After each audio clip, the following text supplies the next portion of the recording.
কুত্তার বাচ্চা, তোর এত বড় সাহস আমাকে জোর করে জঙ্গলের মধ্যে নিয়ে আসিস? যদি একবার আমার বাবাকে বলি আমাকে তুই জোর জবরদস্তি জঙ্গলের ভেতরে থাকা পুরনো বাড়িতে নিয়ে গিয়েছিস, তাহলে তোকে তোর পরিবার সহ এই গ্রাম থেকে বের করে দেবে। তোর বাবা তো আমাদের এই গ্রামটাকে নাজেহাল করে ফেলেছেন। তোর বাবাকে তো আর কিছু করতে পারবো না। তোকে এমন কিছু করব যা শুনে পুরো গ্রাম তোকে আর তোর বাবাকে ছি করবে। এই গ্রামে তো তোর বাবা থাকতে পারবো না, এটা তো ভালো করেই বুঝতে পারতেছি। এখন এরকম ক্ষতি আমার করিস না, দয়া করে আমাকে এমন কিছু করবি না। কথাটা বলেই স্বাধীন পৈশাচিক একটা হাসির রেখা তার মুখে টানে। তারপর ধীরে ধীরে নেহার দিকে এগিয়ে যেতে লাগে। স্বাধীন তার দিকে যতই এগিয়ে আসছে ঠিক ততই নেহা পিছোতে লাগে। হঠাৎ দেয়ালের সঙ্গে পিঠ ঠেকে যায়। শেষমেশ কোনো কিছু বুঝতে না পেরে নেহা চিৎকার করতে লাগে। এইটা দেখে তুই যা ভাবছিস তা করার একদমই চেষ্টা করবি না, তাহলে তোকে এখানেই জ্যান্ত পুঁতে রাখবো। তোর আর তোর বাবার তেজ কখনো কমবে না। আমার হাতে আটকা রয়েছিস, উল্টো আমাকে আবার ভয় দেখাচ্ছিস। ওয়েট, দেখাচ্ছি তোকে। প্লিজ না, আমার বাবা সবার উপর জুলুম করে। কথাটা বলে স্বাধীন তার ফোনের ফ্ল্যাশ তুই আমাকে ছেড়ে দে, আমার সাথে তো তুই নষ্ট করিস না, তাহলে আমি আর কারোর সামনে গিয়ে দাঁড়াতে পারবো না। তোর বাবা আমার বোনের দিকে যে এরকম নজর দিয়েছিল, ঠিক তোর দিকে আমি সেই নজর দিয়েছি। স্বাধীনের হাত থেকে বাঁচার আপ্রাণ চেষ্টা করতে লাগে। তোর বাবা কিরকম দুশ্চরিত্র একটা লোক। স্বাধীন তো নেহাকে দেখ, তুই আর আমি তো একই ক্লাসে লেখাপড়া করি, প্লিজ আমাকে ছেড়ে দে। তুই যেখানে আমাকে নিয়ে এসেছিলি কাউকে বলবো না। আমি এটা ভালো করে বুঝতে পারতেছি যে তুই আমার কাছ থেকে একবার ছাড়া পেলে তুই গ্রামে গিয়ে তোর বাবাকে আমার নামে উল্টাপাল্টা কথা বলবি। আর কি বললি তুই? হ্যাঁ, তুই কারোর উপর জুলুম করিস না, তাই না? তুই কি ভুলে গিয়েছিস তোর কারণে আমি ঠিক মতো কলেজে গিয়ে ক্লাস করতে পারি না? সব সময় অপমান অপদস্থ করিস। আজ এক ঢিলে দুই পাখি মারব।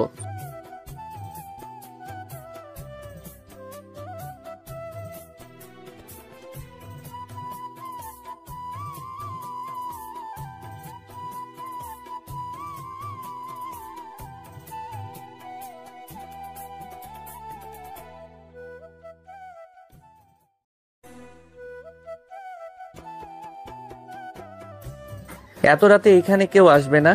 আর তুই হয়তো ভুলে গিয়েছিস এই বাড়িটাকে সবাই ভূতের বাড়ি হিসেবে চেনে, তাই তুই যতই চিৎকার করিস না কেন কেউ এই দিকে এগিয়ে আসবে না। আচ্ছা ওয়েট।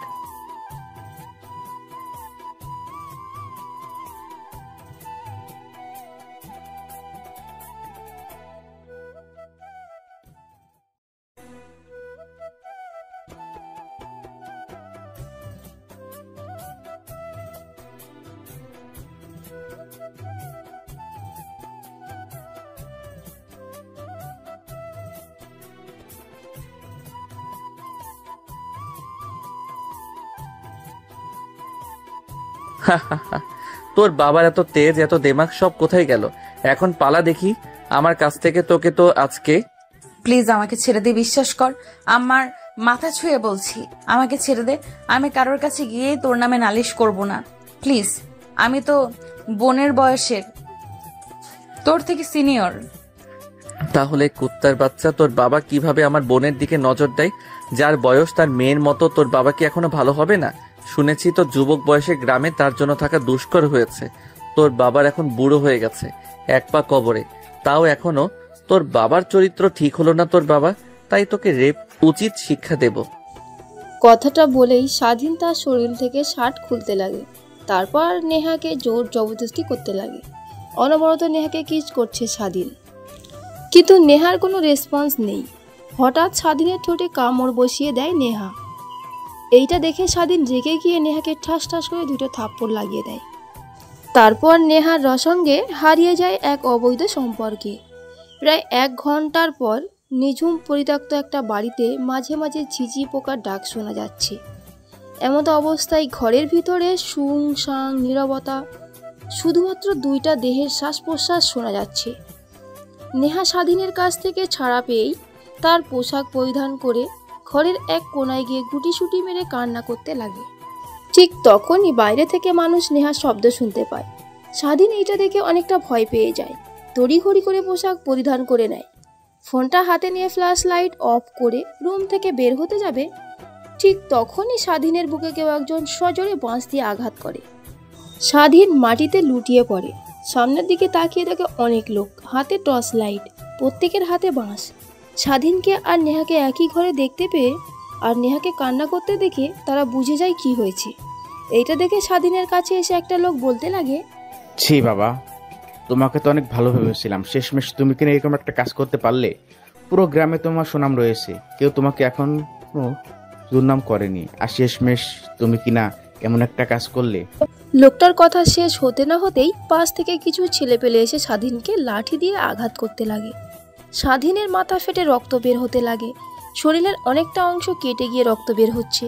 ঠিক তখনই লোকটা সবাইকে স্বাধীনকে মারা বন্ধ করিয়ে বলে, এই থাম তোরা, ও কেন মারিস না, ও এখন মরে যাবে। আর ও তো নেহামা, আমাদের চেয়ারম্যান সাহেবের মেয়ে, আল্লাহ জানে ওর কপালে কি আছে। যদি চেয়ারম্যান একটাবার জানতে পারে তার মেয়েকে রেপ করা হয়েছে, তাও আবার আমাদের গ্রামে, একটা গরিব ছেলে, তাহলে কি করবে? তোরা আর মারিস না, চল এখন এখান থেকে চেয়ারম্যান সাহেবের কাছে নিয়ে যাই। অন্যদিকে মেয়েটা সেই যে বের হয়েছিল বিকেল বেলা, বলল বান্ধবীদের বাড়িতে যাবে। এখন তো বিকেল পেরিয়ে রাত 10টা পার হয়ে গেল, কিন্তু মেয়েটার এখনো খবর নেই। তোমাকে কখন থেকে বলছি, যাও একটু খোঁজ নিয়ে আসো যে সাথীদের বাসায় এতক্ষণ কি করছে ও। আরে তুমিও না, কার এমন সাহস আছে আমার মেয়ের দিকে বাজে নজরে তাকানোর? হয়তোবা সাথীদের বাড়িতে দুজন মিলে আড্ডা দিচ্ছে, চলে আসবে, তুমি টেনশন করো না। টেনশন কি আর সাধে করি? তোমার যে চরিত্র আল্লাহই জানে কোন দিন সেই কুফল আমার মেয়ের উপর খাটে। তুমি কি বললে? আমার চরিত্র খারাপ? কেউ যদি এই কথা বলে আমি কি তাকে রাখবো? তাকে তো আমি এই পৃথিবী থেকে চিরতরে বিদায় করে দিব, তার পরিবার সহ। অন্যদিকে স্বাধীন কখনো ভাবতে পারেনি এরকম হবে। ভেবেছিল নেহাকে রেপ করবে, ভিডিও দেখিয়ে তাকে ব্ল্যাকমেল করবে, কিন্তু তার হলো কই, সবকিছুই তো উল্টো হয়ে গেল। তারপর স্বাধীনের অবস্থা মারতে মারতে বেগতি করে ফেলেছে ছেলেগুলো। তারপর স্বাধীনকে ধরাধরি করে চেয়ারম্যান সাহেবের বাড়ির সামনে এসে দাঁড়ানো হয়। তারপর জোরে জোরে ডাকতে লাগে, চেয়ারম্যান সাহেব, ও চেয়ারম্যান সাহেব, পাশে আছেন নাকি? বাইরে বের হন, দেখেন কি হয়েছে আপনার মেয়ের। অনেকগুলো লোকের সমাগম আর কথা শুনে চেয়ারম্যান আর তার বউ বাড়ির বাইরে বের হয়। অনেক মানুষ তার বাড়িতে, আর পাশে তার মেয়ে গুটিসুটি মেরে দাঁড়িয়ে আছে, কান্না করছে অনবরত। তার পাশে একটা ছেলে দুজনের কাঁধের উপর হাত রেখে দাঁড়িয়ে আছে, মুখ দিয়ে অনবরত রক্ত পড়ছে। এটা দেখে চেয়ারম্যান কিছু একটা ইঙ্গিত পায়। অন্যদিকে নেহা তার মাকে দেখতে পেয়ে সেখান থেকে দৌড়ে এসে তার মাকে জড়িয়ে ধরে কান্না করতে লাগে। নেহার মা নেহার মাথায় হাত বুলিয়ে দিয়ে বলতে লাগে, কি রে মা, কি হয়েছে তোর? এরকম কান্না করছিস কেন? আর এত লোক কেন? আর এই ছেলেটাকে মেরেছে বা কেন? কি হয়েছে? নেহা তার মায়ের প্রশ্নের কোনো উত্তর না দিয়ে অনবরত কান্না করতে লাগে। ঠিক তখনই সেইখানে থাকা লোকটা নেহার বাবা আর মাকে উদ্দেশ্য করে বলতে লাগে, কি আর হবে, যা হওয়ার তাই হয়েছে। আপনার মেয়েকে ওই ছেলেটা রেপ করেছে, জঙ্গলের পোড়া বাড়িতে নিয়ে গিয়েছে। আমরা চিৎকার চেঁচামেচি শুনতে পেয়ে সেদিকে গিয়ে দেখি নেহা মামনি ঘরের মোড়ে কোনায় কান্না করছে।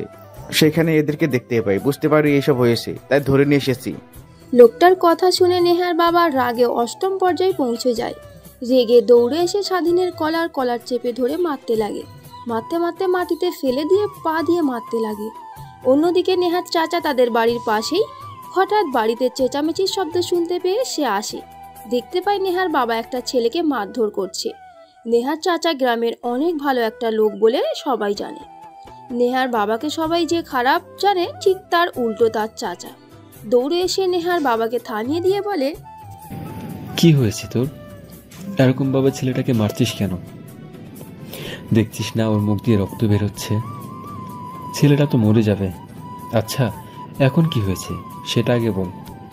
কুত্তার বাচ্চা, ওর কত বড় সাহস আমার মেয়েকে নষ্ট করে। আজ ওর একদিন কি আমার একদিন। এই, তুই হাসমতের ছেলে না? তোর বাবাকে তো গ্রাম থেকে বের করে দিতে চেয়েছিলাম, এর প্রতিশোধ তুই বুঝিয়ে আমার মেয়েকে নষ্ট করে নিলি। কথাটা শুনেই স্বাধীন শুয়ে থেকে হাসতে লাগে। এইটা দেখে নেহার বাবা আরো রেগে গিয়ে মারতে যাবে। ঠিক তখনই নেহার চাচা নেহার বাবাকে সেখান থেকে খানিকটা দূরে নিয়ে গিয়ে দাঁড় করায়।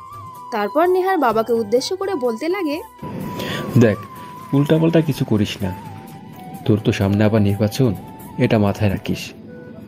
আর আমি বলি কি, এই ছেলেটা যখন নেহা মামুনিকে নষ্ট করছে, এটা পুরো গ্রাম তো জেনে গেছে, তাই বলছি আমি একটা ভালো পরামর্শ দিই, তুই নেহা মামুনির সঙ্গে ওর বিয়ে দিয়ে দে। কি বললি তুই? আমি এই গ্রামের চেয়ারম্যান, আর আমার মেয়েকে কিনা বিয়ে দেবো একটা গরিব ছেলের সঙ্গে? ওকে আমার মেয়েকে সুখে রাখতে পারবে? আমার মেয়ের প্রতিদিনের হাত খরচ দিয়ে ওদের মতো পরিবার 1 মাস চলে। তুই কি কিছুই বুঝতে পারছিস না? দেখ, আমি যা বলছি তোরা নেহা মামুনির ভালোর জন্যই বলছি। আমি তো নেহা মামুনিকে ভালো করে চিনি। ও তো গরিবদের অনেক ঘেন্না করে, তারপরেও বিয়ে দিয়ে দে। তো নির্বাচনের তো আর অল্প কিছুদিন বাকি, এতদিন না হয় থাকলো।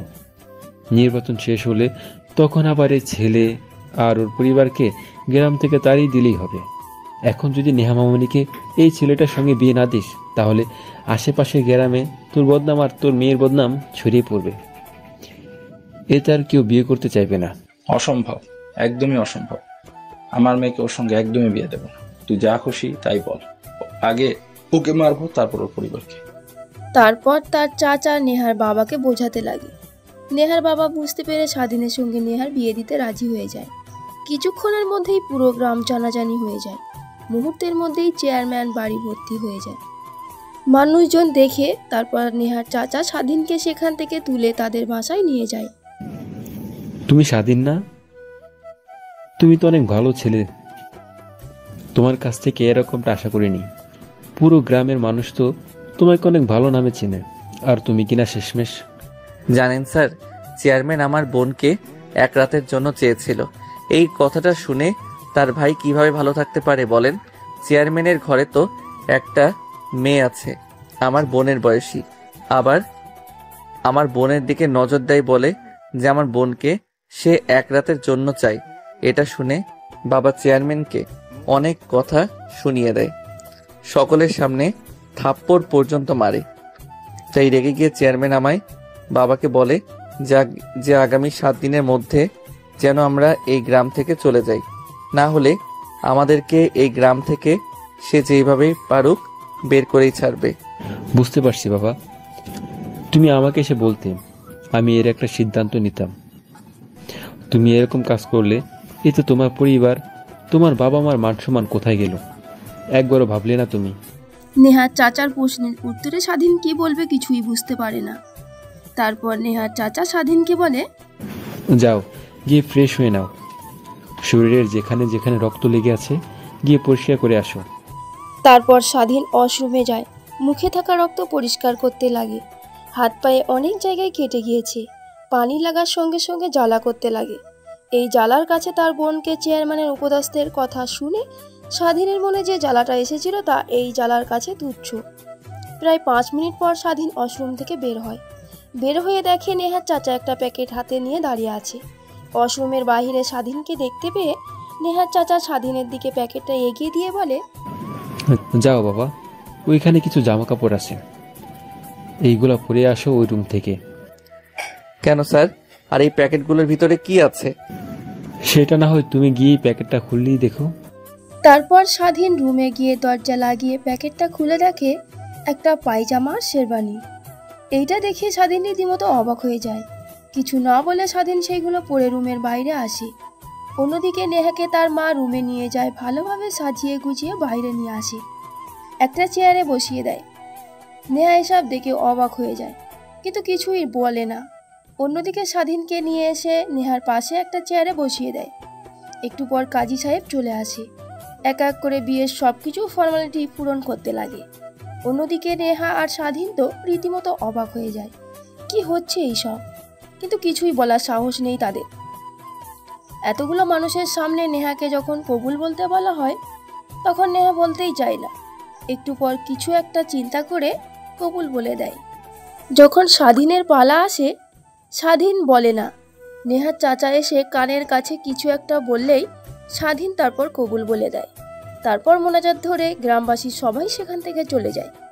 নেহা সেইখানে আর এক মুহূর্ত না দাঁড়িয়ে থেকে তার বাড়ির দিকে দৌড় দিয়ে রুমের ভেতরে ঢুকে দরজা লাগিয়ে দেয়। অন্যদিকে স্বাধীনকে যতই দেখছিল নেহার বাবা, ততই রেগে স্বাধীনকে মারার ইচ্ছে করছে তার। ঠিক তখনই সেখানে আবির্ভাব ঘটে স্বাধীনের বাবা মার। স্বাধীনের বাবা দৌড়ে স্বাধীনের কাছে এসে ঠাস ঠাস করে গালে 2টা থাপ্পড় বসিয়ে দেয়। তারপর বড় গলায় চিৎকার করতে করতে বলতে লাগে, তোকে বড় করেছি, লালন পালন করেছি আজকের এই দিনটা দেখার জন্য। পুরো গ্রামে আমার চুলকানি মাখিয়ে দিলে। তুমি একবার চিন্তা করলে না যে এই কাজ করলে আমার আর পরিবারের কি অবস্থা হবে? ঠিক তখনই নেহার চাচা এসে স্বাধীনের বাবাকে থামিয়ে দেয়। স্বাধীনের বাবাকে নিয়ে খানিকটা দূরে গিয়ে বলে, দেখেন, আমি ওইখানে স্বাধীনের বিন্দুমাত্র দোষ দিচ্ছি না। সব দোষ নেহার বাবার, আমার ভাইয়ের। একটা ভাই তার বোনের বিরুদ্ধে কেউ যদি বাজে প্রস্তাব দেয় তাহলে রাগ ওঠাটা স্বাভাবিক। স্বাধীনের জায়গায় আমি হলেও ঠিক একই কাজটা করতাম। এমনিতেই বয়স অল্প, রক্ত গরম, তারপর আবার এরকম কথা বলছে, তাই রেগে গিয়ে এসব করে ফেলছে ভুল বুঝে। ভুল? কিসের ভুল? ওর কি ভুল করার বয়স আছে? তারপর নেহার চাচা স্বাধীনের বাবাকে ভালো করে বোঝাতে লাগে। স্বাধীনের বাবাও বুঝতে পেরে যায় তার ছেলে রেগে গিয়ে এইসব কাণ্ড ঘটিয়ে ফেলেছে। তারপর নেহার বাবার কাছে এসে স্বাধীনের বাবা নেহার বাবাকে উদ্দেশ্য করে বলে, দেখেন, যাওয়া তো হয়ে গিয়েছে, আমার ছেলে ভুল করেছে। আপনি শাস্তি না দিয়ে বিয়ে দিয়ে দিয়েছেন আপনার মেয়ের সঙ্গে, এতে আমাদের কোনো অমত নেই। আমাদের ছেলের বউকে আমাদের হাতে তুলে দিন, আমরা নিয়ে যাই। কি? অসম্ভব। আমার মেয়ে গিয়ে তোদের বাসাতে থাকবে? তোরা তো থাকিস টিনের ঘরেতে, দেখছিস আমার বাসা ছাদ করা বিল্ডিং, বাইরে তোদের টিনের ঘরে গিয়ে আমার মেয়ে ঘুমাবে? এটা কখন আমি হতে দেব না। শুধুমাত্র গ্রামবাসীকে দেখানোর জন্য বিয়েটা আমি দিয়েছি। তোরা এই বিয়েটা কি আবার সিরিয়াসলি নিস না? নির্বাচন শেষ হয়ে গেলে তোর ছেলেকে তো শেষ করবোই, সঙ্গে তোদেরকেও। তারপর আমার মেয়েকে আমি ভালো ছেলে দেখে বিয়ে দিয়ে দিব। নেহার বাবার কথা শুনে স্বাধীনের বাবা আর মা রীতিমতো অবাক হয়ে যায়। একটা বাবা কিভাবে এতটা জঘন্য হতে পারে? তারপর সেইখানে আর স্বাধীনের বাবা আর মা না থেকে স্বাধীনকে নিয়ে চলে আসে তাদের বাসায় আসতেই স্বাধীনের বোন এসে স্বাধীনের সামনে দাঁড়িয়ে ঠাস ঠাস করে থাপ্পড় লাগিয়ে দিয়ে বলে, বাবা মা, আমি তোকে এ শিক্ষা দিয়েছি? নেহা তোর বোনের বয়সী, একসঙ্গে লেখাপড়া করি আমি আর নেহা, আমার বান্ধবী বললেও চলে। কিভাবে তুই এই জঘন্য কাজটা করতে পারলি নেহার সঙ্গে? তাহলে ওই কুত্তার বাচ্চা চেয়ারম্যান কি করে পারলো তোকে প্রস্তাব দিতে? তুই তো ওর মেয়ের বয়সী নাকি, তারপরেও তোকে বাজে প্রস্তাব দেয়। তাই আমি ওর মেয়ের সর্বনাশী করেছি। আর এইখানে সব ভিডিও করা আছে। আমি ভিডিওগুলো ইন্টারনেটে পাবলিশ করে দেব। এরপর পুরো পৃথিবী দেখবে। হয়তোবা গ্রামবাসীর মুখ আটকে দেওয়ার জন্য আমাদের বিয়ে দিয়ে দিয়েছে, কিন্তু বিশ্বের মানুষের মুখ কি দিয়ে আটকাবে তখন চেয়ারম্যান? কথাটা বলেই স্বাধীন হা হা করে হাসতে লাগে। স্বাধীনের বোন রেগে গিয়ে স্বাধীনের হাত থেকে ফোনটা কেড়ে নিয়ে মাটিতে ছুঁড়ে মারে। নিমিষেই ফোনটা দুটুকরো হয়ে যায়। স্বাধীন রেগে গিয়ে স্বাধীনের বোনের দিকে তাকাতেই স্বাধীনের বোন তার গালে ঠাস ঠাস করে 2টা থাপ্পড় লাগিয়ে দিয়ে বলে, নেহা আর চেয়ারম্যানের মেয়ে নয়, এখন তোর বউ। তোর বউকে নিয়ে বাজে কথা বলবে মানুষজন, তখন তো শুনতে অনেক ভালো লাগবে, তাই না? চেয়ারম্যান শুধু গ্রামের লোকজনের মুখ বন্ধ করার জন্য আমাদের বিয়ে দিয়ে দিয়েছে। এই বিয়েটা তো সে তো মানে না। কিছুদিন পর ডিভোর্স লেটার পাঠিয়ে দিবে। দেখ, যা করেছিস ভালো করেছিস।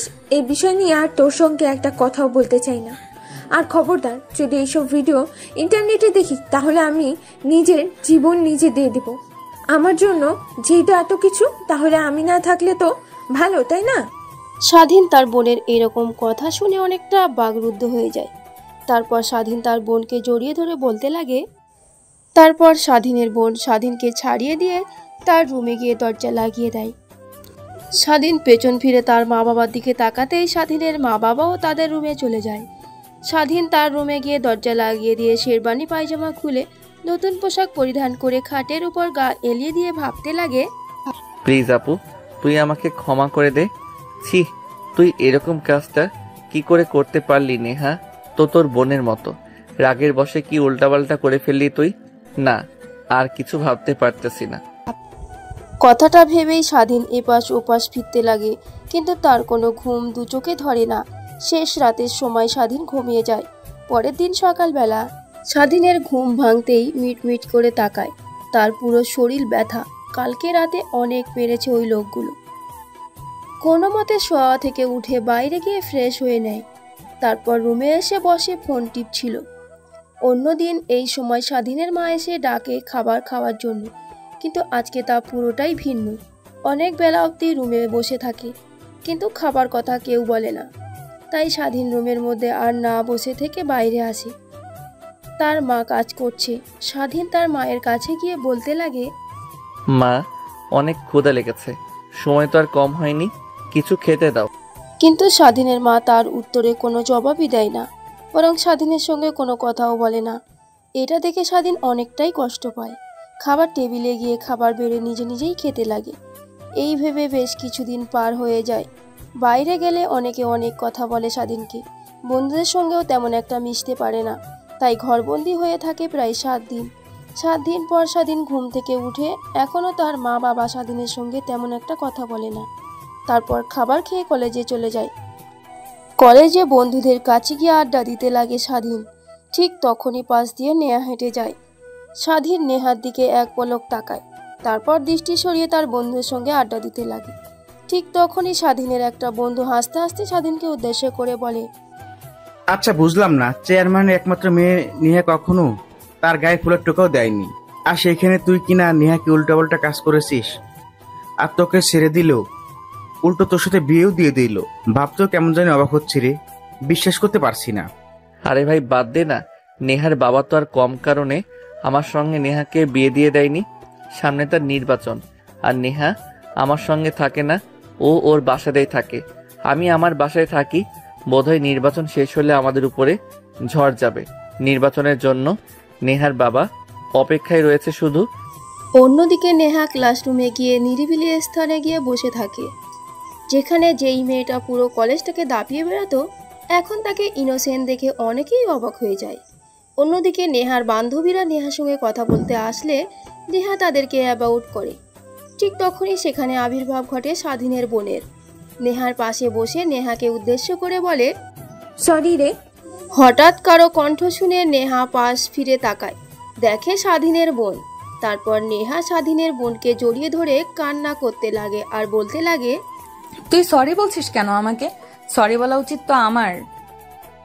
আমি যা মনে করি স্বাধীন আমার সঙ্গে ঠিকই করেছে, এটাই আমার প্রাপ্য। আমি ছিলাম, আমার বাবার বদলা আমার উপর দিয়ে নিয়েছে। অবশ্য কোনো ভাই ঠিক থাকতে পারবে না তার বোনের সম্বন্ধে উল্টাপাল্টা কথা বললেন। দেখ, আমি আমার ভাইকে অনেক ভালো করে চিনি। ও মোটেও ওই রকম ছেলে না, কিন্তু কিভাবে এই কাজটা করতে পারলো আমি ভেবেও অবাক হচ্ছি। আমি আমার ভাইয়ের হয়ে তোর কাছে ক্ষমা চাচ্ছি। আর হ্যাঁ, তোর বাবা আমার বাবাকে আমার সম্বন্ধে উল্টাপাল্টা কথা বলে বাবা এসে বাসায় বললে স্বাধীন রেগে গিয়ে তোর সঙ্গে ওইসব করেছে। প্লিজ ওকে ক্ষমা করে দিস। আরে আমি তো বললামই ক্ষমা চাইতে হবে না, এটাই আমার প্রাপ্য ছিল। কিরে, তুই আমাকে তুই করে বলি কেন? তুই তো আমার এখন ছোট ভাইয়ের বউ, আমি তো তোর বড়। আমাকে আপনি করে বলবি, না হলে কিন্তু তোর খবর আছে। স্বাধীনের বোনের কথা শুনে নেহা নিজের অজান্তে হাসি দিয়ে স্বাধীনের বোনকে উদ্দেশ্য করে বলতে লাগে, হয়েছে, তোকে আর আপনি করে বলতে পারবো না। তুই আমার বান্ধবী থেকে যাবি। তোর ভাইকে বিয়ে করি আর যাকেই বিয়ে করি না কেন, তোকে তো আমি তুই করেই বলবো। তারপর স্বাধীনের বোন আর নেহা দুজনে আড্ডা দিতে লাগে। দেখতে দেখতে ক্লাসের সময় হয়ে যায়। স্বাধীন তার ক্লাসরুমে এসে ক্লাস করতে লাগে। কলেজের ছুটি হলে সবাই বাহিরে বের হয়ে গাড়ির জন্য অপেক্ষা করতে লাগে। স্বাধীন অপেক্ষা করছিল। ঠিক তখনই স্বাধীনের বোন একটা রিক্সা দাঁড় করায়, এক পাশে এসে বসে। স্বাধীন রিক্সাতে উঠতে যাবে, ঠিক তখনই হাত দিয়ে স্বাধীনকে থামিয়ে দিয়ে নেহাকে রিক্সায় তুলে নেয়। এটা দেখে রীতিমতো স্বাধীন ভ্যাবাচাকা খেয়ে যায়, কারণ প্রত্যেক দিন স্বাধীন আর তার বোন দুজনই একসঙ্গেই বাসায় যায়। দেখতে দেখতে সবাই চলে যায়। স্বাধীন রিক্সার জন্য অপেক্ষা করে, কিন্তু রিক্সা পায় না। তারপর হাঁটতে শুরু করে। তার বাসার উদ্দেশ্যে হাঁটতে হাঁটতে বাসায় চলে আসে। সোজা তার রুমে চলে যায়। রুমে গিয়ে তো স্বাধীন অবাক হয়ে যায়, কারণ নেহা তার রুমে দাঁড়িয়ে থেকে স্বাধীনের বই পুস্তকগুলো ঘাটাঘাটি করছিল। পিছন দিক থেকে স্বাধীন হালকা করে কাশি দেয়। ঠিক তখনই নেহা পিছন ফিরে স্বাধীনকে দেখতে পেয়ে তার রুম থেকে বের হতে যাবে। ঠিক তখনই স্বাধীন পিছন দিক থেকে নেহার হাত ধরে তার সামনে নিয়ে এসে দাঁড় করায়। তারপর নেহাকে উদ্দেশ্য করে বলে, দেখেন আপু, আই এম সরি, আমি আপনার সঙ্গে আসলে সজ্ঞানে ওই কাজটি করতে চাইনি। যখন আমার বোনের উল্টাপাল্টা কথা শুনলাম আপনার বাবা বলেছে, তখন আর নিজের রাগকে কন্ট্রোল করতে পারিনি। যদি পারেন তো প্লিজ আমাকে ক্ষমা করে দিয়েন। স্বাধীনের কথা শেষ হতেই দুটো থাপ্পড় লাগিয়ে দেয় নেহা। তুই আমার বাবার প্রতিশোধ আমার উপরে নিবি? জানিস পুরো গ্রামবাসী আমাকে আর তোকে কত বাজে নজরে দেখে। আমি তো বাসার বাহিরে বের হতে পারিনি 7 দিন হলো। আজকেই প্রথম কলেজে গিয়েছিলাম, তারপরেও অনেকে অনেক বাজে কথা বলেছে আমাকে, কিন্তু কিছুই বলতে পারিনি। এখন বিয়ে করেছিস, এখন অন্তত ভালো হয়ে যাস। কথাটা বলে নেহা রুম থেকে চলে যায়। অন্যদিকে নেহার বলা শেষ কথাগুলো তার কানে বাজতে লাগে। বিয়ে করেছে মানে? আর ভালো হয়ে যেতে বলল যে উনি, তো এই বিয়ে মানে না, ওনার বাবাও মানেনি। আবার আমাদের বাড়িতে নিশ্চয়ই আপু নিয়ে এসেছে। আচ্ছা ওয়েট, আমি আপুর কাছ থেকে শুনে আসি।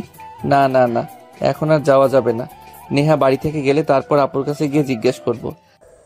তারপর স্বাধীন তার গায়ে থাকা পোশাক পরিবর্তন করে একটা লুঙ্গি আর একটি শার্ট পরিধান করে নেয়।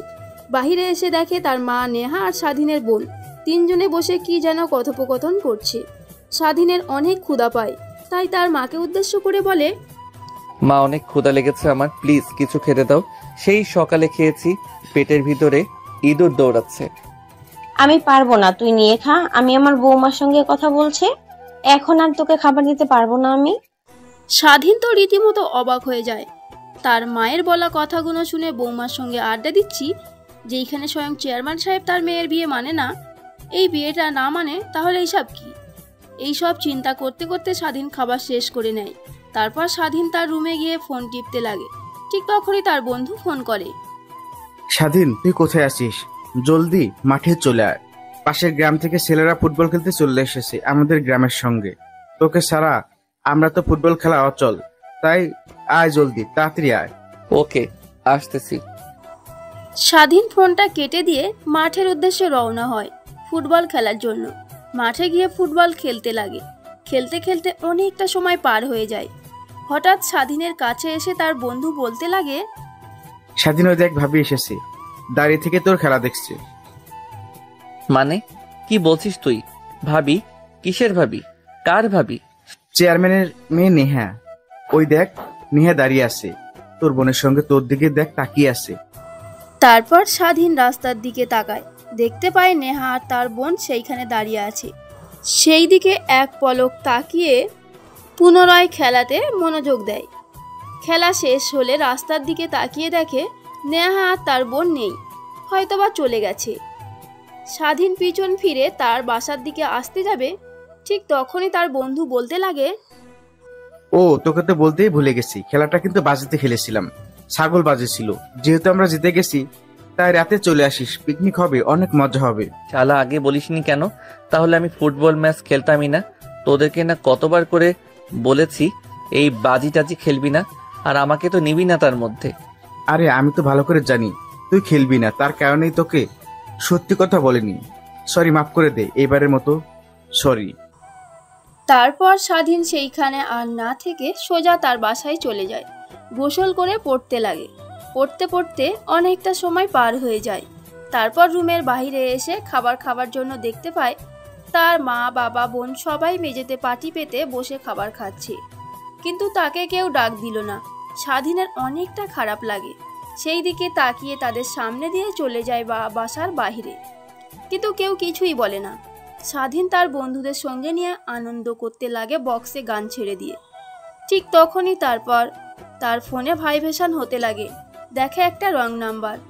ফোনটা রিসিভ করে না, একে একে অনেকবার ফোন করে। স্বাধীন শেষমেশ ফোন রিসিভ করে খানিকটা দূরে গিয়ে, হ্যালো, কে আপনি? দেখছেন না এতবার করে ফোন কেটে দিচ্ছি, তারপরে বারবার ফোন দিয়ে বিরক্ত করছেন। জামাইকে ফোন দিব, এতে আবার পারমিশন লাগবে নাকি? আজব তো, কে আপনি? আমি কি আপনাকে চিনি না? তার উপর বলছেন জামাই। রাখেন ফোন, পাগল কোথাকার। আপনার তো পাবনায় থাকা উচিত, ভুলবশত আপনার বাবা মা বাড়িতে রেখেছে। কিন্তু তুই আমাকে পাগল বললি, আর আমার পাবনায় থাকার কথা, তাই না? আমি কে জানিস? আমি তোর বউ নেহা। মানে আপনি আমার নাম্বার পেলেন কোথা থেকে? যেখান থেকে পাই, তোকে সেটা জানতে হবে না। এখন আমার অনেক আম খেতে ইচ্ছে করছে, কোথা থেকে আম আনবি আমার জন্য আমি জানি না। মানে? এখনই আম নিয়ে আমার বাসায় আসবি, আমার অনেক আম খেতে ইচ্ছে করছে। মানে আপু কি বলছে এগুলো? মানুষজন দেখলে কি বলবে? আর তোমাদের বাড়ির নিচেই তো আম গাছ রয়েছে, তাই না? বাড়ি থেকে বের হও, বাহিরে গিয়ে গাছ থেকে আম পেড়ে খাও। আমার আবার আম নিয়ে যেতে হবে কেন তোমাদের বাড়িতে? নেহা কথা ঘুরিয়ে পুনরায় স্বাধীনকে বলতে লাগে, এখন আর আম খেতে ইচ্ছে করছে না। এখন বাজার থেকে আমার জন্য আইসক্রিম নিয়ে আসবি। অনেক আইসক্রিম খেতে ইচ্ছে করছে। যদি না নিয়ে আসিস তাহলে আগামীকালকে তোর আমার আসল চেহারা দেখাবো। আমার আসল চেহারা কি সেটা তো তুই ভালো করেই জানিস। আপু দেখো, আমার কাছে এখন তো টাকা নাই, আমি তোমার জন্য কিভাবে আইসক্রিম কিনে নিয়ে আসবো? আচ্ছা ওয়েট, তোর বিকাশে কিছু টাকা পাঠিয়ে দিচ্ছি, তুই আমার জন্য একটা আইসক্রিম কিনে নিয়ে আসবি। কথাটা শেষ করে নেহা ফোন রেখে দেয়। তারপরে স্বাধীনের বিকাশ নাম্বারে কিছু টাকা পাঠিয়ে দেয়। স্বাধীন তো রীতিমতো অবাক হয়ে যায়। এত রাতে তাকে নেহা তাদের বাসায় যেতে বলছে, আবার আইসক্রিম নিয়ে যেতে বলল। টাকা নেই, অমনি অমনি বিকাশে নগদ 1000 টাকা পাঠিয়ে দিল। তারপর স্বাধীন তার বন্ধুদের কাছ থেকে বিদায় জানিয়ে বাজারে চলে যায়। দোকান থেকে 3টা আইসক্রিম কিনে নেহার বাসার উদ্দেশ্যে যায়। নেহাদের বাড়ির সামনে এসে দেখে তাদের মেন গেটে 2টা দারোয়ান বসে আছে। কিভাবে বাসার ভেতরে ঢুকবে স্বাধীন বুঝতে পারে না, তাই পুনরায় নেহাকে ফোন করে। ফোন করতেই ফোনটা রিসিভ করে ওপাশ থেকে নেহা বলতে লাগে, কিরে তোর এত সময় লাগে নাকি? অন্য কোনো মেয়েকে রাস্তায় একা দেখে তাকে নিয়ে আবার জঙ্গলে ভেতরে গিয়েছিস? না আপু, আমি আপনার বাসার সামনে দাঁড়িয়ে আছি, এখন কি করে ভেতরে প্রবেশ করব? কিভাবে প্রবেশ করবে জানিস না? দরজা দিয়ে আয়, মেন দরজা দিয়ে। আমি তোর জন্য অপেক্ষা করছি। দরজার বাহিরে 2জন দারোয়ান দাঁড়িয়ে আছে, আর আমি পারবো না আপনার বাসার ভিতরে যেতে। আপনি বাহিরে এসে আমার কাছ থেকে আইসক্রিম নিয়ে যান। আচ্ছা তাহলে একটা কাজ কর, আমাদের বাসার পেছনে আয়, দেওয়াল টপকে গাছে উঠে আমার ব্যালকনিতে আয়। আপু, আমি তো তোমার রুম কোনটা সেটা চিনি না, ভুল করে আবার যদি তোমার বাবার রুমে প্রবেশ করি তাহলে তো আবার তোমার বাবা আমাকে গুলি করে মারবে। তুই আগে দেওয়ালের উপর দিয়ে ভেতরে প্রবেশ কর, পেছনের দিকে ডান সাইডের রুমটাই আমার। তারপর স্বাধীন নেহাদের বাড়ির পিছন সাইডে যায়, দেয়ালের উপর দিয়ে ভিতরে প্রবেশ করে। নেহার বলা কথা অনুযায়ী ডান দিকে থাকা রুমে যাওয়ার জন্য গাছ দিয়ে ওঠে, সোজা ব্যালকনিতে চলে আসে। রুমের ভিতর দিকে তাকিয়ে দেখে পুরো রুম অন্ধকার হয়ে আছে। এক পা করে রুমের ভেতরে প্রবেশ করে। ঠিক তখনই পিছন দিক থেকে নেহা স্বাধীনকে জড়িয়ে ধরে। এইটা দেখে স্বাধীন একটা চিৎকার দিয়ে ওঠে। নেহা ঠিক তখনই স্বাধীনকে তার দিকে করে ঠোঁটের সঙ্গে ঠোঁট লাগিয়ে দেয়। প্রায় 5 মিনিট পর নেহার দরজায় এসে তার মা কড়া নাড়তে লাগে। এইটা দেখে স্বাধীন অনেকটা ভয় পেয়ে যায়, থরথর করে কাঁপতে লাগে। এইটা দেখে নেহা মুচকি একটা হাসি দেয়। ঠিক তখনই দরজার ওপাশ থেকে নেহার মা বলতে লাগে, কিরে মা, কি হয়েছে তোর? দরজা খোলা, অমন ভাবে চিৎকার দিলি কেন? না মা, কিছুই হয়নি, যাও তো তুমি এখন। না না, আমার একদমই ভালো লাগছে না। তুই তোর রুমের দরজা খোল, আমি দেখি। এখন কি তুমি মেয়ে আর মেয়ের জামায় রোম্যান্স করা দেখবে নাকি? কি? ঠিক তখনই স্বাধীনকে ছেড়ে দিয়ে নেহা তার রুমের লাইটটা অন করে। দেখে স্বাধীন এক কোনায় গিয়ে গুটিসুটি মেরে দাঁড়িয়ে আছে।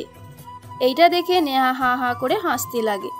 হাসতে হাসতে এক পর্যায়ে নেহা স্বাধীনকে বলে, আমার ভাবতেও অবাক লাগছে আমি কিনা এই ছেলের হাতে নষ্ট হয়েছি, যে ছেলে সামান্য একটু ভয় পেয়ে গুটিসুটি মেরে কোনায় গিয়ে দাঁড়িয়ে থরথর করে কাঁপছে। কথাটা বলে নেহা হাসতে লাগে। স্বাধীন অপলক দৃষ্টিতে নেহার হাসি মাখা মুখ দেখছে। যত স্বাধীন নেহার দিকে তাকিয়ে থাকে ততই দুর্বল হয়ে পড়ছে। হাসতে হাসতে নেহা স্বাধীনের কাছে এসে তার হাত থেকে আইসক্রিমের প্যাকেটটা নেয়। অন্যরকম ঘোরের মধ্যে রয়েছে নেহা। স্বাধীনের কাছে আসতেই নেহাকে শক্ত করে জড়িয়ে ধরে, তারপর ঠোঁটের সঙ্গে ঠোঁট লাগিয়ে দেয়। প্রায় 5 মিনিট পর ছেড়ে দিয়ে বলে, ভয়ে ভীত হওয়া ছেলে জোর করে কিস খায়। কথাটা বলেই স্বাধীন হাসতে লাগে। নেহা স্বাধীনের হাসি দেখে অপলক দৃষ্টিতে তাকিয়ে থাকে। তার হাতে থাকা আইসক্রিমের প্যাকেটটা ছুঁড়ে মেরে স্বাধীনকে শক্ত করে জড়িয়ে ধরে খাটের উপর ফেলে দেয়। তারপর স্বাধীনের পুরো শরীরে অনবরত কিস করতে লাগে। আপু কি করছো তুমি? প্লিজ ছেড়ে দাও। দেখো আমি তখন তোমার সঙ্গে ইচ্ছে করে করিনি, এর জন্য আমি অনেক লজ্জিত। তুমি যদি বলো যা করতে আমি তাই করব, তোমাকে ডিভোর্স দিয়ে দিতে যদি বলো তাও দিয়ে দিব। প্লিজ ছেড়ে দাও আমাকে। ওই দিন তো অনেক এনজয় করেছিস তুই, আমি শুধু কান্না করেছি, কিন্তু আজ আমি এনজয় করব। কথাটা বলেই নেহা স্বাধীনের পুরো শরীরে অনবরত কিস করতে লাগে। স্বাধীন তার হাত থেকে বারবার ছাড়ার চেষ্টা করছে আর বলতে লাগে, প্লিজ আপু ছেড়ে দাও, আমি সত্যি ওই দিনের জন্য লজ্জিত, আমি নিজের মধ্যে ছিলাম না। আপু আর যদি আর একবার আপু বলিস তাহলে তোর একদিন কি আমার যে কয়দিন লাগে। আমি তোর বিয়ে করা বউ, এখন আমি তোর আপু নেই, বুঝলি? বিয়ে করে বউ বলে ডাকবি কিংবা নেহা বলে ডাকতে পারিস, এই অধিকার তোকে আমি দিয়েছি। আপু? আবার আপু বলছিস? ও সরি নেহা, দেখেন আপনি তো আমাদের বিয়েটা মেনে নেননি, তাহলে এসব কি? কিছুদিন পর তো ডিভোর্স দিয়ে দিবেন। এই অনিশ্চিত সম্পর্কে চাই না দ্বিতীয়বার আর ফিরতে। আপনার বাবা তো তার মান সম্মান রক্ষার্থে আপনাকে আমার সঙ্গে বিয়ে দিয়ে দিয়েছে। কিন্তু আমি তো তোকে মেনে নিয়েছি, আমার স্বামী হিসেবে চাই, তোর হাতটা ধরেই আমি আগামী জীবনের পথটা চলতে চাই। কিন্তু আপনার বাবা বলল যে নির্বাচন শেষ হয়ে গেলে ডিভোর্স দিয়ে যেতে। তখন আমি তোকে মেনে নিয়েছি, আমার বাবা যা ইচ্ছা তাই বলুক, সেটাতে কোনো কান দিবি না। এখন আর কথা বলবি না, আমাকে তুই স্ত্রীর অধিকার দিবি আর আমি তোকে স্বামীর অধিকার দিলাম। চুপচাপ এখন আমাকে কিস খেতে দে। কথাটা বলেই নেহা স্বাধীনের শরীর থেকে এক এক করে কাপড় খুলতে লাগে। স্বাধীন নেহাকে বাধা দিলেও আর পারে না, নিমিষেই হারিয়ে যায় দুজন ভালোবাসার এক গভীরে। প্রায় 2 ঘন্টা পর দুজনে ঘন ঘন নিঃশ্বাস যেন পুরো রুমটাকে গম্ভীর করে ফেলেছে। ঠিক তখনই ফোন বাজতে লাগে স্বাধীনের। স্বাধীন ফোন রিসিভ করতে যাবে, এর আগেই নেহা স্বাধীনের হাত থেকে ফোনটা ঝাপটা দিয়ে কেড়ে নিয়ে বলে, রাত 1টা বাজে আর এত রাতে তোকে ফোন দেয় কোন বেডি? আমার জামাইয়ের দিকে নজর দেয় দেখি একবার, তার ভয়েসটা শুনি। কথাটা বলেই নেহা ফোন রিসিভ করে কানের কাছে ধরতেই ওপাশ থেকে স্বাধীনের বোন বলতে লাগে, এত রাত হয়ে গেছে এখনো বাসায় ফিরিসনি নাকি? ওই দিনের মতো আবার অন্য কোনো মেয়ের জীবনে সর্বনাশ করেছিস তুই। আরে ওই দিন যেই মেয়ের জীবন সর্বনাশ করেছে ওই মেয়েকে আবার সর্বনাশ করছে। মানে কে তুমি? আর স্বাধীনের ফোন তোমার কাছে? আমি তোর জুনিয়র ভাইয়ের সিনিয়র বউ, আর তোর ভাই আমার কাছে আছে, টেনশন করিস না। সকালে বাসায় চলে যাবে, এখন একটু তোর ভাইয়ের সঙ্গে আনন্দ করি। রাখ ফোন, অসময়ে ফোন করে আমাদের মুডটাই নষ্ট করে দিলি। কথাটা বলেই নেহা ফোন কেটে দিয়ে পাশে রেখে দেয়। আবার স্বাধীনের সঙ্গে হারিয়ে যায় ভালোবাসার এক অচল গভীরে। অন্যদিকে স্বাধীনের বোন আনমনে ভাবতে লাগে, কি মেয়ে রে বাবা, কালকে আগে কলেজে যাই, তারপর ওর ব্যবস্থা করব। কথাটা বলেই স্বাধীনের বোন আনমনেই হাসতে লাগে। অন্যদিকে পুরো রাত স্বাধীন আর নেহা এনজয় করতে করতে সকালের দিকে দুজনেই ঘুমিয়ে যায়। সকালে ঘুম ভেঙে যায়। সবার আগে নেহার ঘুম ভাঙতেই স্বাধীনকে তার বুকের উপর দেখতে পায়। দেখে ছোট বাচ্চাদের মতো গুটিসুটি মেরে শুয়ে আছে। আর আনমনে নেহা ভাবতে লাগে, কে বলবে এই ছেলেটা কিছুদিন আগে আমার সঙ্গে ওইসব বাজে কাজ করেছে? কি সুন্দর দেখতে, বাচ্চাদের মতো করে শুয়ে আছে। কথাটা বলেই নেহা স্বাধীনের মাথায় হাত বুলিয়ে দিতে লাগে। স্বাধীনের যখন ঘুম ভেঙে যায়, নেহার বুকের উপর আবিষ্কার করে নিজেকে। স্বাধীন তারপর তড়িঘড়ি করে নেহার কাছ থেকে দূরে সরে গিয়ে খাট থেকে নেমে যায়। দেখতে পায় তার শরীরে বিন্দুমাত্র কাপড় নেই। পাশে তাকিয়ে দেখে কাপড় চোপড়, তারপর সেইগুলো পরে নেয়। নেহা স্বাধীনের কর্মকাণ্ড দেখে হাসতে লাগে। তারপর স্বাধীন সোজা ওয়াশরুমে চলে যায়, বাহিরে বের হয়ে যায়।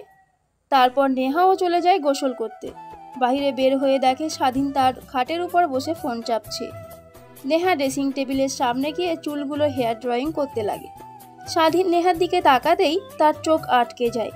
অপলক দৃষ্টিতে নেহার দিকে তাকিয়ে থাকে। অন্যদিকে নেহা আয়নার দিক করে তাকিয়ে আছে। পিছন ফিরে দেখে স্বাধীনকে উদ্দেশ্য করে বলে, কি দেখছো এরকম ভাবে তাকিয়ে? রাতে তো যা দেখার সবই দেখে ফেলেছো।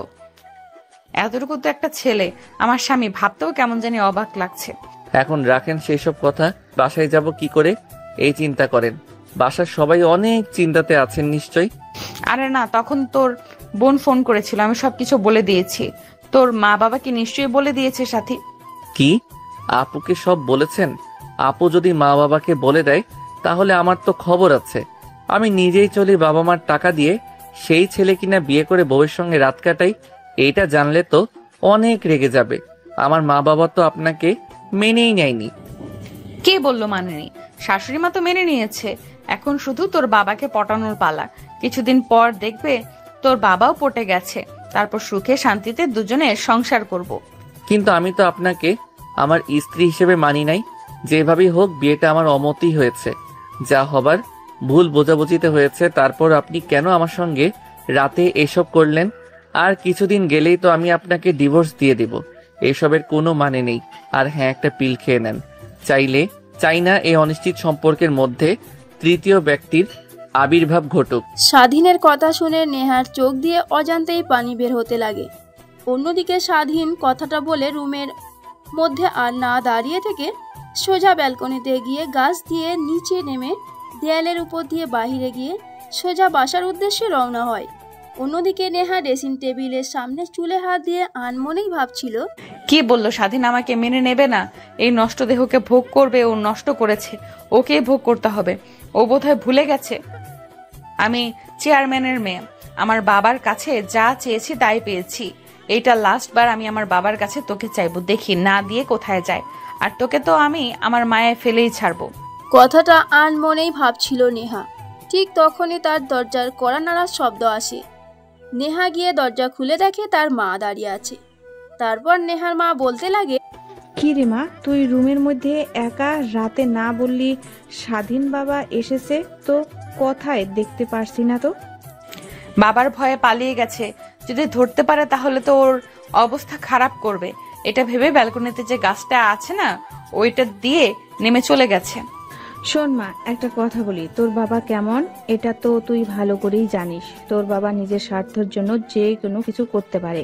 আগামীকাল দেখলাম কার সঙ্গে যেন কথা বলছে তোর বিয়ে নিয়ে। কথা শুনে যা বুঝতে পারলাম, তোর সঙ্গে এমপির ছেলেকে বিয়ে দেবে। এমপি যখন আত্মীয় হবে তখন তোর বাবা যে কোন উপায়ে চেয়ারম্যান হতে পারবে এটা নিয়েই তাকে আর দ্বিতীয়বার ভাবতে হবে না।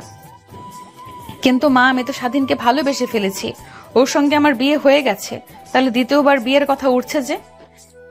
এমপির ছেলে আগে অনেক কয়েকটা মেয়েকে বিয়ে করেছে, তুই হবি তার আরেকটা বউ। এমপি একটা নিয়ে কোনো ধারে না। তোর বাবা সব কিছু বলেছে, তাতেও তিনি রাজি। আমি বলি কি, তুই স্বাধীন বাবাকে সব কিছু বলে ডিভোর্স দিয়ে দে, এতেই তোর ভালো হবে। কেউ না আমাকে চিনুক মা, তুমি তো ভালো করে চেনো আমি এক কথার মেয়ে। মুখ দিয়ে যেহেতু একবার বলেছি আমি স্বাধীনকে ছাড়া অন্য কাউকে বিয়ে করব না, তাহলে বুঝে নাও যে আমি তাকেই বিয়ে করব। আর বাবার কথা বললে, তাই না, এমপির ছেলের সঙ্গে আমাকে বিয়ে দেবে, সেই চিন্তা বাবাকে মাথা থেকে ছেড়ে ফেলতে বলো। মরে যাব তাও স্বাধীনকে ছাড়া দ্বিতীয় কাউকে বিয়ে করতে পারবো না। কথাটা বলেই নেহা তার বইপত্র গোছাতে লাগে। নেহার মা দরজার কাছে দাঁড়িয়ে থেকে ভাবতে লাগে, আল্লাহই জানে সামনে কি অপেক্ষা করছে। দুজনেই তো বদমেজাজি, রাগী, কে জিতবে কে হারবে। নিচে খাবার টেবিলে তোর বাবা অপেক্ষা করছে, আয় খেয়ে নিবি, তারপর কলেজে যাস। কথাটা বলেই নেহার মা দরজার কাছ থেকে চলে যায়। তারপর নেহা সোজা খাবার টেবিলে আসে খাবার খাওয়ার জন্য। খাবার খাচ্ছিল এমতো অবস্থায় নেহার বাবা নেহাকে প্রশ্ন করে, কালকে রাতে স্বাধীন কি তোর সঙ্গে তোর রুমে ছিল? হঠাৎ নেহার বাবার কাছ থেকে এমন প্রশ্ন আশা করেনি। খাবার খাওয়ার অবস্থায় মাথা দিয়ে হ্যাঁ বোঝায়। দেখ, তোকে তো আগেই বলেছি, এই বিয়েটা শুধুমাত্র আমার মান সম্মান বাঁচানোর জন্য দিয়েছি, এছাড়া বেশি কিছু না। আর তোরও তো এই বিয়েতে মত ছিল না, তাহলে এইসব কি? দেখ, তোর মা হয়তো বা বলেনি, আমি তোর বিয়ে ঠিক করে রেখেছি এমপির ছেলের সঙ্গে। তোর বিষয় সব জানার পরও রাজি হয়েছে তোকে বিয়ে করার জন্য। এটা আমার সৌভাগ্য বললেও চলে। তো আমি চাই না তুই আমার কথার উপর কথা বলিস। বাবা, আমি স্বাধীনকে বিয়ে করেছি, ও আমার স্বামী। আমি দ্বিতীয়ত আর কাউকে বিয়ে করতে পারবো না। তখন হয়তো রাগের মাথায় উল্টোপাল্টা কথা বলেছি, ওকে মেনে নিতে পারবো না, কিন্তু এখন আমি ওকে স্বামী হিসেবে মেনে নিয়েছি। তোমার এতে অমত থাক, এটা আমার দেখার বিষয় না। আর তোমাকে এখন বাবা বলতেও আমার ঘৃণা হয়। তুমি আমার সঙ্গে দ্বিতীয়বার কথা বলবে না। কথাটা বলেই নেহা খাবার প্লেট সেইখানে রেখে হাত ধুয়ে চলে যায় তার রুমে। তারপর কলেজের উদ্দেশ্যে রওনা হয় নেহা। অন্যদিকে স্বাধীন বাসার মেন দরজায় উকি ঝুঁকি মেরে ভিতরে প্রবেশ করতে যাবে, ঠিক তখনই পেছন থেকে স্বাধীনের গলা চেপে ধরে তার বোন। স্বাধীন পিছনে তাকিয়ে দেখে সাথী। আপু, তোর আবার কি হলো? আমার কলার ধরলি কেন? যেতে দে আমাকে। আগে এটা বল যে তুই কালকে রাতে কোথায় ছিলি? দেখ তুই অনেক ছোট্ট একটা ছেলে, তোর থেকে অনেক সিনিয়র নেহা।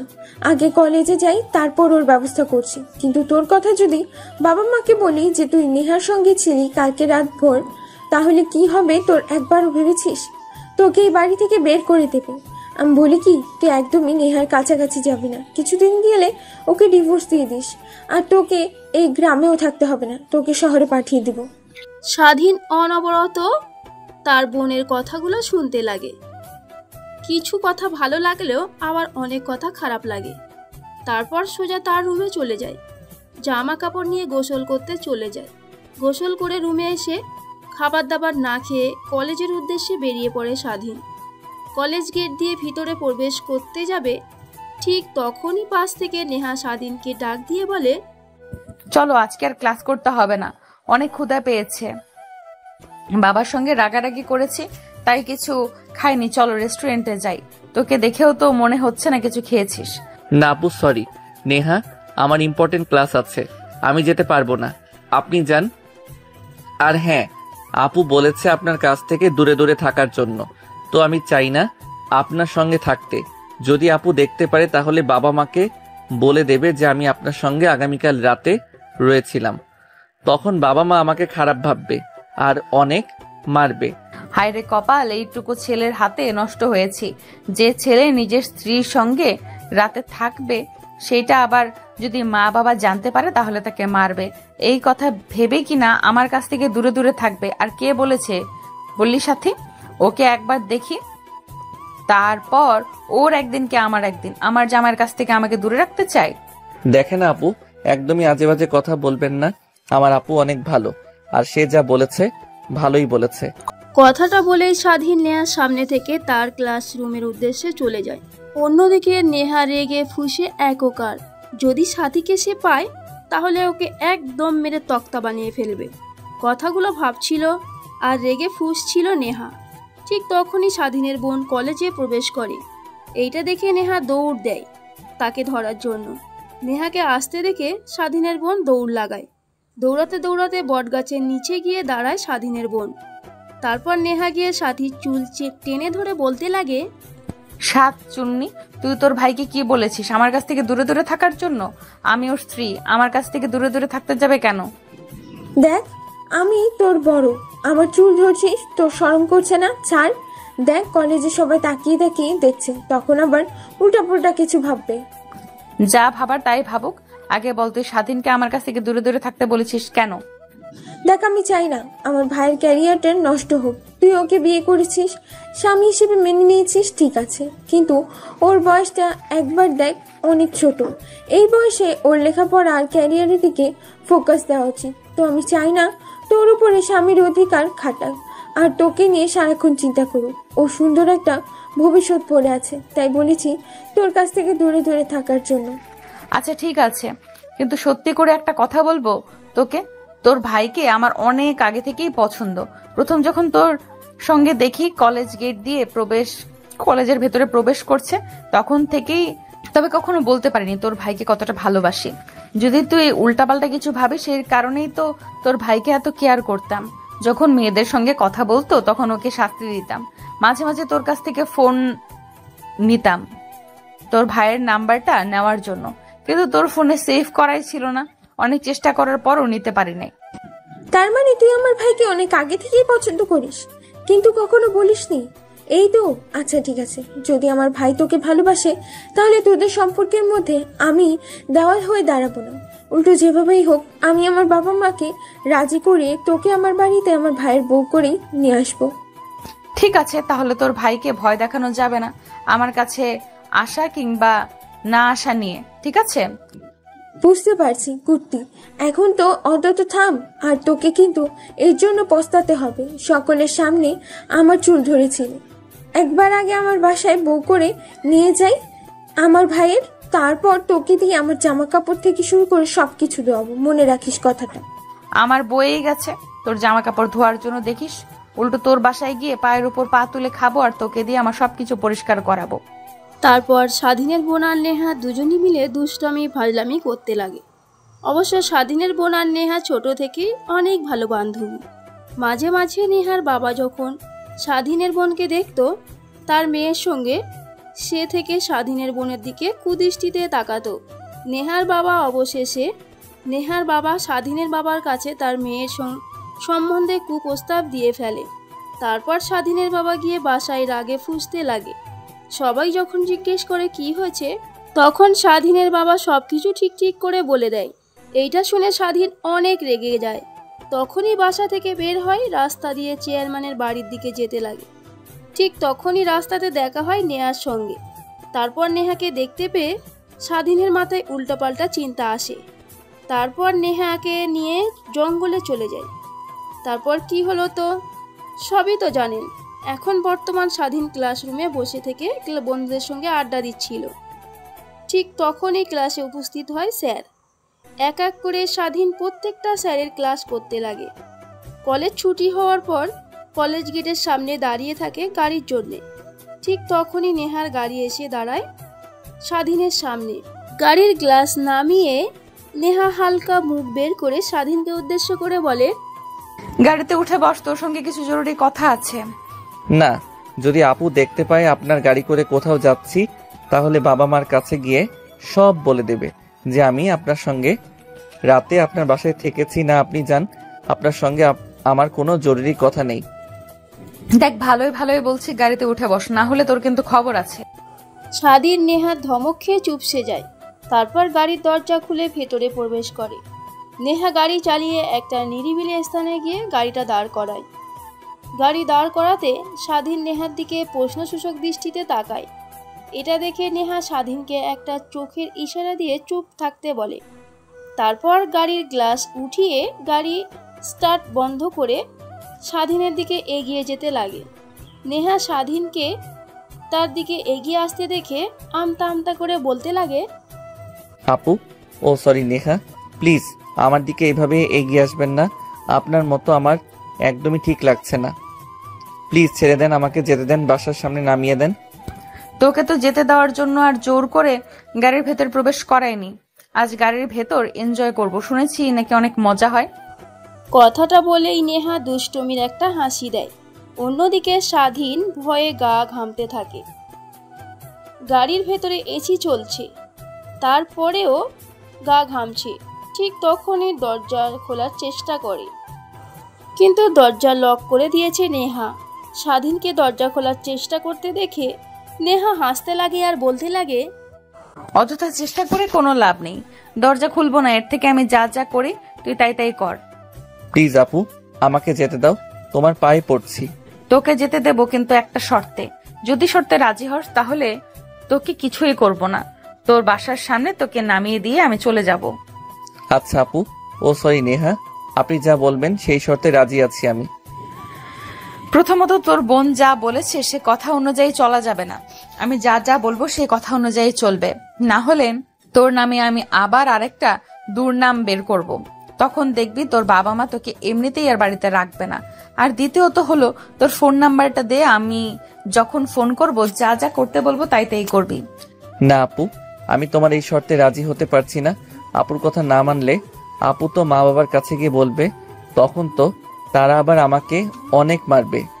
আরে না, সাথীকে আমি ম্যানেজ করেছি, ও কিছুই বলবে না তোকে, শুধু একটু ভয় দেখাবে। তুই নেহার কথায় যেন কোনো কর্ণপাত না দিস। ঠিক আছে আপু, এখন তো অন্তত আমাকে ছেড়ে দাও। ঠিক আছে, চল তাহলে, তোকে নামিয়ে দিয়ে আমি বাসায় ফিরবো। কথাটা বলেই নেহা স্বাধীনকে ছোট্ট করে একটা কিস করে। তারপর গাড়ির স্টার্ট দিয়ে পুনরায় যেতে লাগে। স্বাধীনের বাসার সামনে এসে গাড়ি দাঁড় করাতেই স্বাধীন গাড়ি থেকে নেমে যায় আর যেন একটা স্বস্তির নিঃশ্বাস ফেলে। অন্যদিকে নেহা তার বাসায় চলে যায়।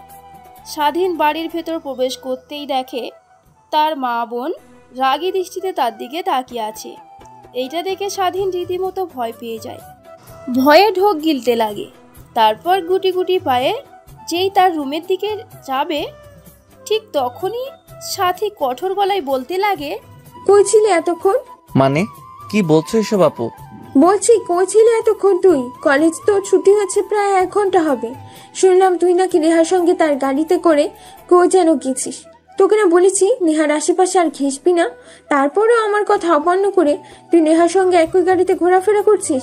সরি আপু, আসলে আমাকে অনেক ভয় দেখিয়ে জোর করে গাড়িতে উঠাই। তুই কি ছোট বাচ্চা নাকি যে তোকে কেউ ভয় দেখাইছে আর তুই ভয়ে ভয়ে গাড়িতে উঠে চলেছিস? যা এখন তোর রুমে যা। আর হ্যাঁ, মা বাবা কেউ নেই, তারা গিয়েছে নানার বাড়িতে, ফিরতে একটু দেরি হবে, আজকে নাও ফিরতে পারে, তার কারণেই বেঁচে গেলি। স্বাধীন তার বোনের কাছ থেকে ছাড়া পেয়ে সোজা তার রুমে চলে আসে। রুমে এসে দরজা লাগিয়ে দিয়ে স্বস্তির একটা নিঃশ্বাস ফেলে।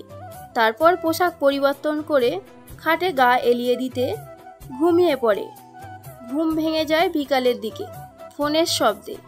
ফোনের স্ক্রিনের দিকে তাকিয়ে দেখে রং নাম্বার, তাই ফোনটা রিসিভ না করে কেটে দেয়। পুনরায় ঘুমানোর চেষ্টা করে, তারপরেও কল আসে, অনবরত কল আসতেই থাকে। স্বাধীন এইটা দেখে রেগে গিয়ে ফোন রিসিভ করে কানের কাছে ধরে বলতে লাগে, দেখছেন না ফোন রিসিভ করছি না, তো নিশ্চয়ই কোনো সমস্যায় আছি। আর কে আপনি? আপনি আমাকে ফোন করেছেন যে? কুত্তা, আমি তোর বউ, তোকে যখন ইচ্ছা তখন ফোন করব, তোর কাছ থেকে কৈফিয়ত নিতে যাব কেন? কিসের বউ? দেখ, রাগ উঠাস না মাথাতে, আমি নেহা। কার বউ? ও আপনি? হ্যাঁ বলুন, সে কারণে ফোন করেছেন? প্রেম করার জন্য ফোন করেছি। মানে কি বলছেন এসব? প্রেম করার জন্য আবার কেউ ফোন করে নাকি? মোবাইলে তো এখন প্রেম করে দেখিস না, সবাই কানের কাছে ধরে ঘন্টার পর ঘন্টা কথা বলে, তো আমি এটাই করতে চাচ্ছি। অবশ্য প্রেম না, স্বামীর সঙ্গে কথা বলবো, ওদের থেকে একটু অ্যাডভান্স লেভেলের। দেখেন আপু, সরি নেহা, আমি আপনাকে স্ত্রী হিসেবে মানি না, তো আপনি একদমই আমাকে স্বামী বলে ডাকবেন না। আর হ্যাঁ, আপনাকে কিছুদিন পর আমি ডিভোর্স দিয়ে দেব, নেক্সট টাইম থেকে কল করবেন না। আর আরেকটা কথা, আমাকে নিয়ে জোরাজুরি করবেন না। আপনি যা ইচ্ছা তাই করেন, আপনার কথা মতো আমি চলতে বাধ্য না। ইচ্ছা তাই করেন, আমার নামে উল্টাপাল্টা কথা বলবেন তো সকলের সামনে যান, গিয়ে বলেন। পিচ্চি ছেলেটার আবার এত রাগ কিসের? কি হয়েছে? কেউ কিছু বলেছে তোমাকে? না, কেউ কিছুই বলেনি, আমি একটু শান্তিতে থাকতে চাই, কিন্তু আপনি তো আমার শান্তি নষ্ট করে ফেলছেন। প্লিজ আমাকে একটু একা থাকতে দেন, আর সময় মতো ডিভোর্স লেটার পেয়ে যাবেন। হ্যাঁ, তোর আপু ঠিকই বলেছে, তুই পিচ্চি না হলে নিজের স্ত্রীকে কেউ এভাবে কথা বলে? আমি তোকে বিরক্ত করি তাই না? আচ্ছা ঠিক আছে, তাহলে তোকে আর বিরক্ত করব না। তুই তোর মতো চললে, তুমি তোমার মতো চলবে আর আমি আমার মতো, যেন আমাদের মধ্যে আর কোনো সম্পর্কই ছিল না। আর কয়েকটি কথা, বাবা আরেকটা জায়গায় আমার বিয়ে ঠিক করেছে, আমি অন্য কাউকে বিয়ে করতে পারবো না তোকে ছাড়া, তাই পৃথিবী ছেড়ে চিরতরে বিদায় নিয়েছি, ভালো থাকবি। কথাটা বলে নেহা ফোনটা কেটে দেয়। তারপর অনবরত কান্না করতে লাগে। কান্না করতে করতে দুইটা চিঠি লেখে, একটা স্বাধীনের নাম উল্লেখ করে আর একটা তার বাবার নাম উল্লেখ করে। তারপর তার টেবিলের ভিতর থাকা একটা ছুরি বের করে হাতে চালিয়ে দেয়। নিমিষেই রক্ত দিয়ে পুরো ফ্লোর ভিজে যায়। অন্যদিকে নেহার মা মেয়ে কলেজ থেকে আসার পর রুমে ঢুকেছে, সেই যে আর বের হওয়ার নাম গন্ধই নেই।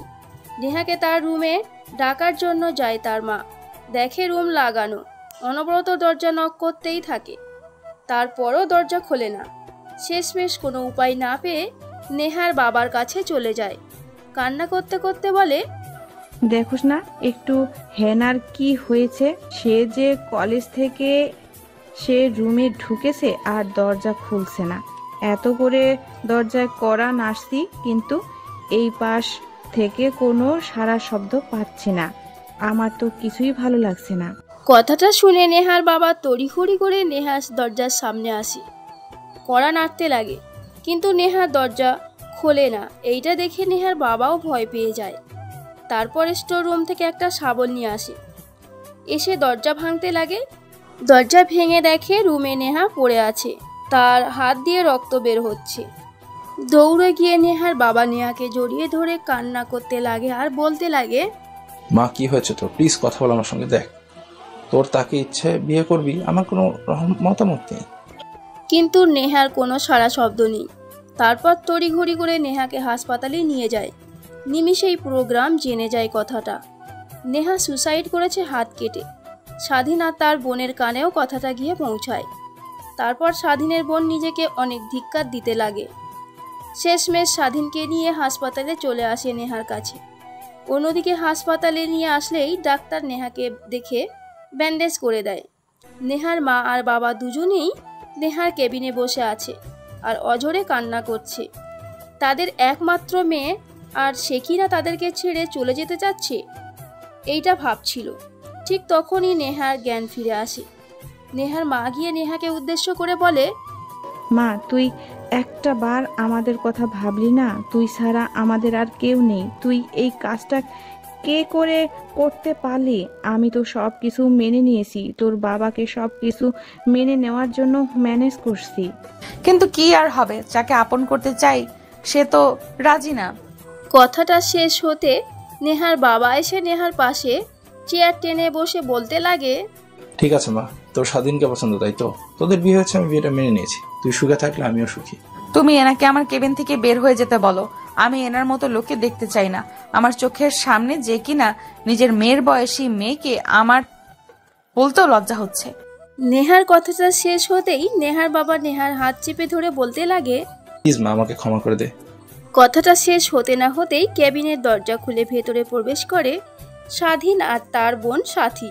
দরজার দিকে তাকায় সবাই। নেহার বাবা চেয়ার থেকে উঠে দৌড়ে গিয়ে স্বাধীনের বোনে পা জড়িয়ে ধরে আর কান্না করতে করতে বলে, প্লিজ আমাকে ক্ষমা করে দাও। আমি তোমার পা জড়িয়ে ধরে বলছি, আসলে আমার তখন মাথা ঠিক ছিল না, তাই উল্টোপাল্টা কথা বলেছি। প্লিজ আমাকে ক্ষমা করে দাও নিজের বাবা হিসেবে। আর আমি কথা দিচ্ছি, তোমাকে আমার মেয়ের মতোই এখন থেকে মানবো। কি করছেন আঙ্কেল এসব? আমি তো আপনাকে নিজের বাবা হিসেবে মানি, কিন্তু আপনি এসব কথা বলছেন। আমাকে নিয়ে বিশ্বাস করতে পারিনি। যা হবার তা হয়ে গেছে, এটা নিয়ে আরও ভাবতে চাই না। তারপর স্বাধীনের বোন গিয়ে নেহার সঙ্গে কথা বলতে লাগে। অন্যদিকে স্বাধীন রুমের এক কোনায় নিশ্চুপ দর্শকের মতো দাঁড়িয়ে থেকে মাটির দিকে তাকিয়ে কথাগুলো শুনছিল। এক এক করে নেহার সঙ্গে সবাই কথা বলে কেবিন থেকে বের হয়ে চলে যায়। সবাই চলে গেলে স্বাধীন গিয়ে দরজা আটকে দিয়ে নেহার পাশে চেয়ার টেনে বসে পড়ে। নেহা স্বাধীনকে দেখতে পেয়ে অন্য পাশ ফিরে যায়।